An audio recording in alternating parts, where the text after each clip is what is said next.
ஓம் ஸ்ரீ தாரா நேயர்களுக்கு வணக்கம். நாம் இன்னைக்கு என்ன பார்க்க போகிறோம்னு பார்த்தீங்கன்னா, நம்ம ஆஃபீஸில் நிறைய உழைச்சிருப்போம், நிறைய வேலை செஞ்சுருப்போம். ஆனால் அதற்கான சேலரி கிடைக்காம கஷ்டப்படுவோம். அதே மாதிரி சேல்ஸ் டார்கெட்டு நிறைய இப்போல்லாம் குறித்து தராங்கல்ல ஆஃபீஸில்.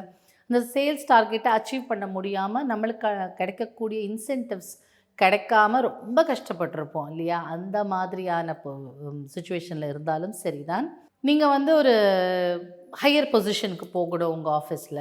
இல்லை ஒரு ஒரு இன்டர்னல் ஜாப் இருக்குது, உங்கள் பொசிஷனை விட நிறைய பெய்ட் பொசிஷன், நிறைய ஒரு உங்கள் கிரேடை விட ஹையர் கிரேடாக இருக்கிற பொசிஷன் ஓப்பனாக இருக்குது, அதுக்கு நீங்கள் அப்ளை பண்ணுறீங்க. அப்படி இருந்தாலும் இருக்கிற பொசிஷன்லேருந்து நிறைய வேறு ஹையர் லெவலுக்கு போகணும்னு நினச்சாலும் நீங்கள் சொல்லக்கூடிய ஸ்விட்ச் வேர்டு என்னென்னு பார்த்தீங்கன்னா லூகாஸ் தாசோ.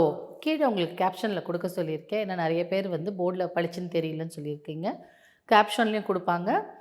இந்த ஸ்விட்ச் வேர்டை, இட்டாலியன் ஸ்விட்ச் வேர்டு இது ஸ்விட்ச் வேர்டை நீங்கள் டெய்லி நீங்கள் போகிறதுக்கு முன்னாடி, இப்போ நீங்கள் இது 10ஆம் உங்களுக்கு இன்டர்வியூ இருக்குன்னா, இல்லை மாத கடைசியில் 30ஆம் நீங்கள் டார்கெட் கொடுக்கணும் அப்படின்னா, நீங்கள் ஒரு 10 நாள் 15 நாளாகவே இதை சேன் பண்ணுங்கள் டார்கெட்டை. சப்போஸ் இன்டர்வியூ நாளைக்கு இருக்குன்னா தொடர்ந்து சேன் பண்ணிகிட்டே இருங்க. அப்படி டெய்லி உங்களுக்கு சேன் பண்ணணும் அப்படின்னு இருந்தாலும் சரிதான். இல்லாட்டி எழுதுகிற பழக்கம் இருந்தால் அது எழுதிட்டே இருங்க. அதனோடு சேர்த்து நாம் ஒரு கோடு ஒன்று கொடுப்போம் இல்லையா, அஃபர்மேஷன் கோடு 1176, அதையும் அந்த நோட்டில் பேப்பரில் மேலே எழுதிக்கோங்க.